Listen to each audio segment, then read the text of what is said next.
जय सिया राम। पतिव्रता की महिमा। आज हम लोग पतिव्रता स्त्री की महिमा जानेंगे। लंका में राम रावण युद्ध चल रहा था। उस युद्ध में लक्ष्मण जी को शक्ति लगती है, वे मूर्छित हो जाते हैं। महाबली हनुमान जी ने संजीवनी बूटी लाकर लक्ष्मण जी के प्राण बचाए। तब रावण के महापराक्रमी पुत्र मेघनाद का वध करने की प्रतिज्ञा लेकर लक्ष्मण जी जिस समय युद्ध भूमि में जाने के लिए तैयार हुए, तब भगवान श्री राम लक्ष्मण जी से कहते हैं, लक्ष्मण, युद्ध भूमि में जाकर तुम अपनी वीरता और रण कौशल से रावण पुत्र मेघनाद का वध कर दोगे, इसमें मुझे संदेह नहीं है। परंतु एक बात का विशेष ध्यान रखना कि मेघनाद का सिर भूमि पर किसी प्रकार से भी गिरने न पाए, क्योंकि मेघनाद एक नारी व्रत का पालक है और उसकी पत्नी परम पतिव्रता है। ऐसी साध्वी के पति का सिर अगर पृथ्वी पर गिर पड़ा तो हमारी सारी सेना का विध्वंस हो जाएगा और हम युद्ध में हार जाएंगे। लक्ष्मण जी अपनी सेना लेकर चल पड़े। अनेकों प्रकार से युद्ध हुआ, परंतु युद्ध में लक्ष्मण जी ने अपने बाणों से मेघनाद का भुजा और सिर काट दिया। भुजा तो मेघनाद की पत्नी सुलोचना के पास जाकर गिरा और सिर को पृथ्वी पर नहीं गिरने दिया। तब हनुमान जी मेघनाद का सिर भगवान राम के पास ले आए। मेघनाद की दाहिनी भुजा आकाश में उड़ती हुई सुलोचना के पास जाकर गिरी। सुलोचना बासुकी नाग की पुत्री और मेघनाद की पत्नी थी। भुजा देखकर सुलोचना चकित हो गई और अत्यंत दुखी होकर विलाप करने लगी, परंतु उसने भुजा को स्पर्श नहीं किया। उसने सोचा कि हो सकता है यह भुजा किसी अन्य का हो।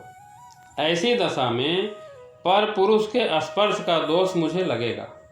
यह भुजा किसकी है, इसका निर्णय करने के लिए उसने भुजा से कहा कि यदि तू मेरे स्वामी की भुजा है तो मेरे पतिव्रत की शक्ति से युद्ध का सारा वृत्तांत लिखकर बताओ। भुजा में दासी के हाथ से लेखनी पकड़ा दी। भुजा ने लिखा, हे प्राण प्रिय, यह भुजा मेरी ही है। युद्ध भूमि में श्री राम के भाई लक्ष्मण से मेरा युद्ध हुआ।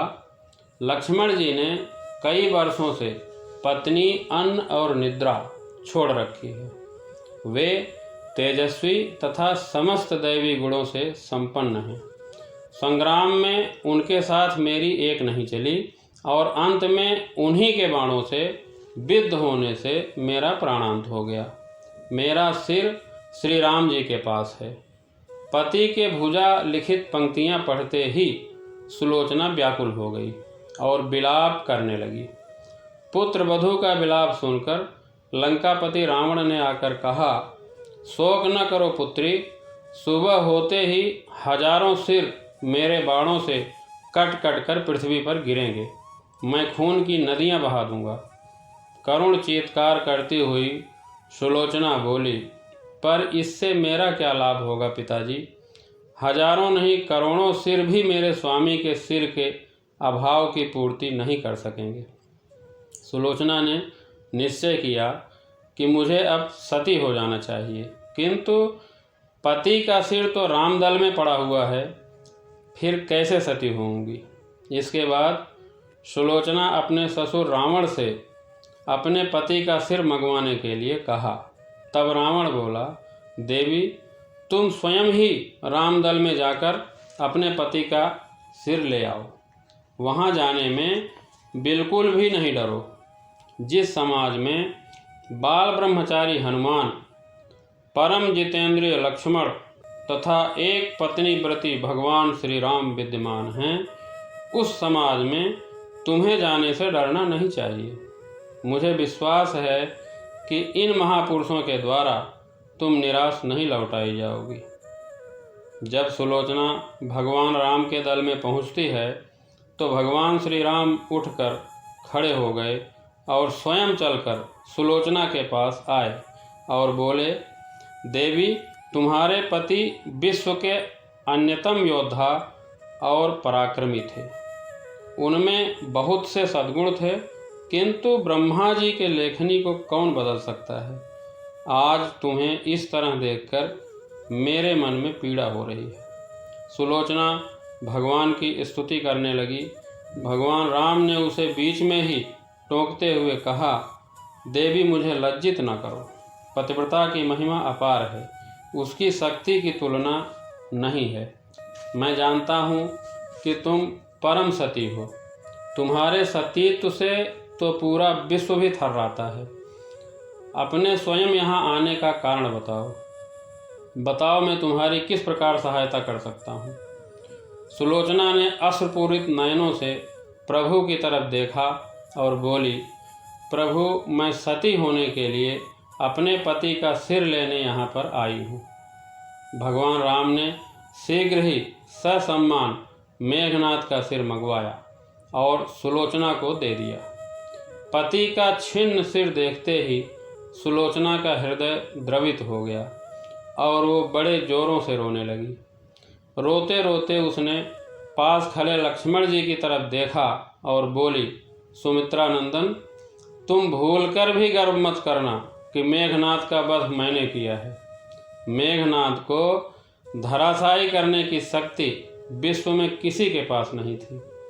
यह तो दो पतिव्रता नारियों का भाग्य था। आपकी पत्नी भी पतिव्रता है और मैं भी पति चरणों में अनुरक्ति रखने वाली उनकी अनन्य उपासिका हूँ। पर मेरे पतिदेव पतिव्रता नारी का अपहरण करने वाले पिता का अन्न खाते थे और उन्हीं के लिए युद्ध में उतरे थे। इसी कारण मेरे प्राणनाथ परलोक सिधारे। सभी योद्धा सुलोचना को राम शिविर में देखकर चकित थे। वे यह नहीं समझ पा रहे थे कि सुलोचना को यह कैसे पता चला कि उसके पति का सिर भगवान राम के पास है। जिज्ञासा शांत करने के लिए सुग्रीव ने पूछ ही लिया। यह बात उन्हें कैसे ज्ञात हुई कि मेघनाद का सिर श्री राम के शिविर में है।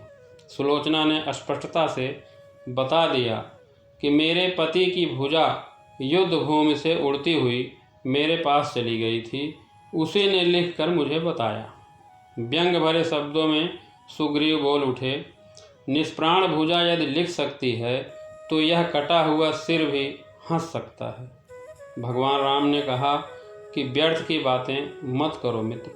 पतिव्रता के महात्म्य को तुम नहीं जानते। यदि वह चाहे तो यह कटा हुआ सिर भी हंसेगा। महान पतिव्रता स्त्री श्री राम की मुखाकृति देखकर सुलोचना उनके भावों को समझ गई। सुलोचना ने कहा, यदि मैं मन, वचन और कर्म से पति को देवता मानती हूँ तो मेरे पति का यह निर्जीव सिर हंस उठे। सुलोचना की बात पूरी भी नहीं हुई थी कि कटा हुआ सिर जोरों से हंसने लगा। यह देखकर सभी दंग रह गए। सभी ने पतिव्रता सुलोचना को प्रणाम किया। सभी पतिव्रता की महिमा से परिचित हो गए थे। चलते समय सुलोचना ने श्री राम से प्रार्थना की कि भगवान, आज मेरे पति की अंत्येष्टि क्रिया है और मैं उनकी सहचरी उनसे मिलने जा रही हूँ, अतः आज युद्ध बंद कर दें। भगवान राम ने सुलोचना की प्रार्थना स्वीकार कर ली। सुलोचना पति का सिर लेकर वापस लंका आ गई।